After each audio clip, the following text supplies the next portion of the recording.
আসসালামু আলাইকুম রহমতুল্লাহি অবরকাতুহ। সম্মানিত দর্শক, ডাক্তার জুবাইদা রহমান বিএনপির ভারপ্রাপ্ত চেয়ারম্যান জনাব তারেক রহমানের স্ত্রী এই হিসাবে তিনি সমধিক পরিচিত।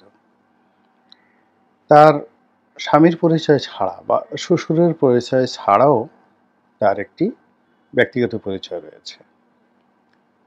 তিনি পেশায় একজন ডাক্তার এবং যেন তেন ডাক্তার নয়, বিসিএস দিয়ে তুলনামূলক এবং প্রতিযোগিতামূলক পরীক্ষায় পাশ করে একজন সরকারি কর্মকর্তা রূপে তিনি নিয়োগ লাভ করেছিলেন, অর্থাৎ সরকারি ডাক্তার।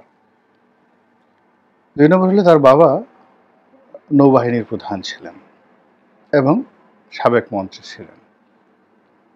এবং সিলেটের যে কয়টি সম্ভ্রান্ত পরিবার রয়েছে, শিক্ষা দীক্ষা মান মর্যাদা, যারা সেই ব্রিটিশ জমানার আগেও, অর্থাৎ ঠিক নবাবী জমানা থেকে আজ অবধি পর্যন্ত তাদের যে পারিবারিক সম্মান, সুখ্যাতি, মর্যাদা, আভিজাত্য ধরে রাখতে পেরেছেন, সিলেটের অনেকগুলো অভিজাত পরিবারগুলোর মধ্যে এই ডাক্তার জুবাইদুর রহমানের পরিবারও অন্যতম। আমরা জুবাইদুর রহমানকে দেখেছি যখন বিএনপি ক্ষমতায় ছিল তারেক রহমানের স্ত্রী রূপে, কিন্তু তার কোনো বক্তব্য আমরা তাকে দেখিনি। তিনি কেবলই তার স্ত্রী এবং তারেক রহমানের সঙ্গী রূপে বিভিন্ন অনুষ্ঠানে উপস্থিত হতেন। যেহেতু তিনি অনন্যা, অনিন্দ্য সুন্দরী এবং একেবারে মৃদুভাষী বলে ভুল হবে, আমরা কখনো তাকে কথা বলতে শুনিনি। তো কাজেই তার যে সৌন্দর্য, তার যে ব্যক্তিত্বময়তা, এটি তার সেই যে চুপ থাকার মধ্যে চমৎকারভাবে ফুটে উঠেছিল। তো তার সেই সৌন্দর্যের সঙ্গে তার যে দৃঢ়তা, সেই দৃঢ়তা আমরা লক্ষ্য করেছি যখন তারেক রহমান সাহেব জেলে ছিলেন। তার সংযম বোধ, এটাও আমরা দেখেছি ওই সময়টিতে। এর কারণ হলো পরিবারের উপর দিয়ে বিশাল ঝড় বয়ে যাচ্ছিল। আরাফাত রহমান কোকো জেলে 111-এর সময়, তারেক রহমান সাহেব জেলে, বেগম খালেদা জিয়া জেলে। তিনি নিয়মিত কোর্টে যাচ্ছেন, আদালতে যাচ্ছেন, জেলখানাতে যাচ্ছেন এবং সাংবাদিকরা অনেকটা পঙ্গপালের মতো তাকে ঘিরে ধরছে তার মুখ থেকে একটি শব্দ বের করার জন্য। এই সুদীর্ঘ সময় তার মুখে আমরা একবার হাসিও দেখিনি, কান্নাও দেখিনি। তিনি একটি শব্দ উচ্চারণ করেননি। আবহমান বাংলার যে আভিজাত্য, সে আভিজাত্যের সঙ্গে ইরানিয়ান যে ট্র্যাডিশন, সেই ট্র্যাডিশন অনুযায়ী তিনি সালোয়ার কামিজ পরতেন এবং মাথায় চমৎকার একটি ওড়না দিতেন পোশাকের সঙ্গে সামঞ্জস্য রেখে। তো ওড়না মাথায় দিয়ে সংযত অবস্থায় তিনি গাড়ি থেকে নামতেন আর একই সংযম প্রদর্শন করে নীরবে নিভৃতে কোনো রকম বিরক্তি প্রকাশ না করে সাংবাদিকদের শত রকম উস্কানির মধ্যে তিনি আবার গাড়িতে ঢুকে যেতেন। আমি অবাক বিষয়ে ভাবতাম যে মানুষ এত স্থির হয় কি করে। এরপরে তিনি লন্ডনে যান, তার স্বামীর সঙ্গে এখনো পর্যন্ত আছেন।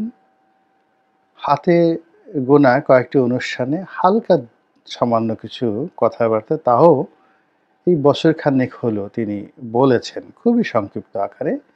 এর বাইরে তিনি তারেক রহমানের সঙ্গিনী হিসেবেই সব জায়গাতে গিয়েছেন, কথাবার্তা তেমন একটা বলেননি। তিনি বাংলাদেশে আসছেন, এটাকে তার স্বদেশ প্রত্যাবর্তন হিসেবে আখ্যায়িত করা যেতে পারে। তার এই আগমন বাংলাদেশের রাজনীতিতে একটা টার্নিং পয়েন্ট হবে। বিএনপির রাজনীতিতেও শুধু টার্নিং পয়েন্ট নয়, এটা একটা প্রাণ সঞ্চারী ভূমিকা রাখবে যদি তিনি রাজনীতি করতে চান। আর যদি এটা কেবলই তার নিছক পারিবারিক যাকে বলা হয় অভিযাত্রা হয়, তার মা অসুস্থ, হাসপাতালে ভর্তি, তাকে দেখা, পরিবারের লোকজনের সঙ্গে যাকে বলা হয় দেখা সাক্ষাৎ করা এবং তার শাশুড়ি আম্মা বেগম খালেদা জিয়াকে বাংলাদেশে পৌঁছে দিয়ে তারপর শেষে তিনি একজন ডাক্তার হিসেবে এখানে যারা পরিচর্যা করেন তাদের হাতে তাকে বুঝিয়ে দিয়ে তিনি হয়তো আবার ফিরে যেতে পারেন। এর কারণ হলো তার আশা বা এই বিষয় নিয়ে বিএনপির পক্ষ থেকে কোনো কথাবার্তা অফিসিয়ালি বলা হয়নি। তবে একটা বিষয় এখানে খুব চাঞ্চল্যকর। সেটি হলো বিএনপির পক্ষ থেকে অফিসিয়ালি দাপ্তরিকভাবে পুলিশ প্রধানকে চিঠি লেখা হয়েছে যে জুবাইদা রহমান তিনি যখন বাংলাদেশে থাকবেন তার নিরাপত্তা ঝুঁকি রয়েছে এবং তাকে সর্বোচ্চ পর্যায়ের নিরাপত্তা প্রদান করার জন্য পুলিশের নিকট দরখাস্ত করা হয়েছে। এর থেকে আপনি অনুমান করতে পারেন যে জুবাইদা রহমানের যে অবস্থান বাংলাদেশে এটি দীর্ঘমেয়াদী হতে পারে। তিনি on behalf of Tarique Rahman তিনি মুভমেন্ট করবেন। তারপর তিনি রাজনৈতিক কর্মকাণ্ডে অংশগ্রহণ করবেন। এটি আপনি অনুমান করতে পারেন এই একটা বিষয় নিয়ে। ২ নম্বর হলো যে তিনি তো কখনো রাজনীতি করেননি, কথাবার্তা বলেননি, কোনো সিদ্ধান্ত দেননি। তো সেক্ষেত্রে তিনি রাজনীতিতে এলেই বা কি বা না আসলেই বা কি, বা তিনি আসলে তিনি তো রাজনীতি পারবেন অথবা রাজনীতি যতটুকু বিএনপির আছে সেটা যে নেতিবাচক হবে না, ইতিবাচক হবে, এটার গ্যারান্টি কি? এখানে প্রথমত একটা বিষয় বলি যে যখন আমি আওয়ামী লীগে ছিলাম, আপনারা জানেন যে জুবাইদুর রহমান ওনার সঙ্গে তারেক রহমান সাহেবের বিয়ে যেমনভাবে হয়েছে, একই সঙ্গে শেখ হাসিনার সঙ্গে তার একটা আত্মীয়তার সম্পর্ক আছে, দ্রুতর সম্পর্কে জুবাইদুর রহমান বনাম শেখ হাসিনা। তো তারেক রহমান সাহেবের ব্যাপারে শেখ হাসিনার ভীষণ রকম অ্যালার্জি ছিল এবং এখন পর্যন্ত আছে, এবং শেখ হাসিনার যে অভ্যাস মরে গেলেও সেই অ্যালার্জি যাবে না। আবার বেগম জিয়ার ব্যাপারে শেখ হাসিনার মনে ঈর্ষা রয়েছে, ও কেন এত সুন্দরী হলো, এটা ঈর্ষা তার মধ্যে রয়েছে এবং ঈর্ষা থেকে তিনি অনেক কথা বলেছেন ক্ষমতায় থাকাকালীন অবস্থায়। এখন অবশ্য চুপচাপ আছেন, এর কারণ হলো এখন বিএনপির সাহায্য তার দরকার। তো তারেক রহমান সাহেবকে নিয়ে তার হলো মানে যাকে বলা অ্যালার্জি, যেটাকে আমরা বলা হয় চুলকানি, এটা ভিতরে নেই, ভিতরে এরকম নেই, বাইরে থেকে মানে বাইরে থেকে যেটা হয় স্পর্শকাতর, চুলকায়, দেখলে মেজাজ গরম হয়ে যায়। আর বেগম খালেদা জিয়া তাকে নিয়ে তার একটা ঈর্ষা রয়েছে এবং ঈর্ষাটা সে একেবারে হৃদয়ের ভিতর থেকে। কিন্তু জুবাইদা রহমান সম্পর্কে তার একটা ভীষণ সফট কর্নার রয়েছে। তিনি একান্ত যারা আপনজন যারা আছেন তাদেরকে, প্লাস গোয়েন্দা সংস্থার যারা লোকজন তাদেরকে তিনি সেই 2009 দর্শনী 11 সনে তিনি বলেছেন যে দেখো তো জুবাইদাকে বিএনপির নেতৃত্বে আনা যায় কিনা, তাহলে ওর সাথে রাজনীতি করে আমি অনেক কমফোর্ট ফিল করব এবং এখন বিএনপির সঙ্গে আমাদের যে সমস্যাগুলো তৈরি হচ্ছে সেই সমস্যাগুলো জুবাইদার সঙ্গে হবে না। তারপর নিয়ে একবার আক্ষেপ করে বলছেন যে ও কি রাজনীতিতে আসতে পারে না, এরকম কথাবার্তা আপনজনদের কাছে কিন্তু শেখ হাসিনা বলেছেন। কাজেই জুবাইদা রহমান যদি রাজনীতিতে আসেন তাহলে তাদের যে প্রতিদ্বন্দ্বী, প্রধান প্রতিদ্বন্দ্বী, সেখানে কি ধরনের একটা ওয়েব তৈরি হবে এটার একটা আমি ইঙ্গিত দিলাম এখানে। দ্বিতীয়ত হলো যে রাজনীতি মূলত যাকে বলা হয় এটা একটা বোধের বিষয়, বোধ, অনুভব এবং একটা চিন্তার ফলে কিছু আচরণ এটা তৈরি হয়ে যায়। রাজনীতি মানে মতিয়া চৌধুরীর মতো আপনি একেবারে খুব অগ্নিকন্যা হয়ে গেলেন, সাজেদা চৌধুরীর মতো যাকে বলা হয় নেত্রী হয়ে গেলেন, তোফায়েল আহমেদের মতো বক্তা হয়ে গেলেন, নট লাইক দ্যাট। অনেক সময় কোনো কিছু না বলেও অনেক বড় বড় সিদ্ধান্ত নেওয়া যায়। আপনারা জানেন যে লালু প্রসাদ যাদব ভারতের যাকে বলা হয় কিংবদন্তির রাজনীতিবিদ। বিহারের মুখ্যমন্ত্রী বেশ কয়েকবার ছিলেন। তো একবার তাকে জেলে যেতে হলো। তো তিনি তার পার্টির সমস্ত নেতৃত্ব তার স্ত্রীকে দিলেন রাবড়ি দেবী। তো আর মুখ্যমন্ত্রীর দায়িত্ব তাকে দিলেন। সাংবাদিকরা ভীষণ অবাক, এটা কি করে হয়? তো বলল যে আপনার কি অভিজ্ঞতা রয়েছে? তো বলল অভিজ্ঞতা হলো যে আমার ঘরে 12টা গাই রয়েছে, গাভী রয়েছে, এগুলোকে লালন পালন করা, তারপরে অনেকগুলো 12-13টা ছেলে মেয়ে আছে, তাদেরকে লালন পালন করা, এই তো আমার অভিজ্ঞতা, সংসার চালানোর অভিজ্ঞতা রয়েছে। তো সাংবাদিকরা বললেন যে এই অভিজ্ঞতা দিয়ে রাষ্ট্র চালাবেন কিভাবে? তো উনি অত্যন্ত দৃঢ়তার সঙ্গে বলেছিলেন যে দেখুন, আপনাদের নেতা মুখ্যমন্ত্রী এতদিন যাবৎ এই রাজ্য চালাচ্ছে, কিন্তু ঘরের মধ্যে তো আমি তাকে চালাচ্ছি। তো যেহেতু আমি তাকে ড্রাইভ করতে পারি, চালাতে পারি, তো কাজেই তিনি যে রাজ্য চালান সেটা আমার জন্য কোনো সমস্যা নয়। সাংবাদিকরা আর দ্বিতীয়বার প্রশ্ন করতে সাহস পাননি। অতি সম্প্রতি তাকে নিয়ে একটা সিনেমা তৈরি হয়েছে, অসাধারণ একটি হিন্দি সিনেমা তৈরি হয়েছে।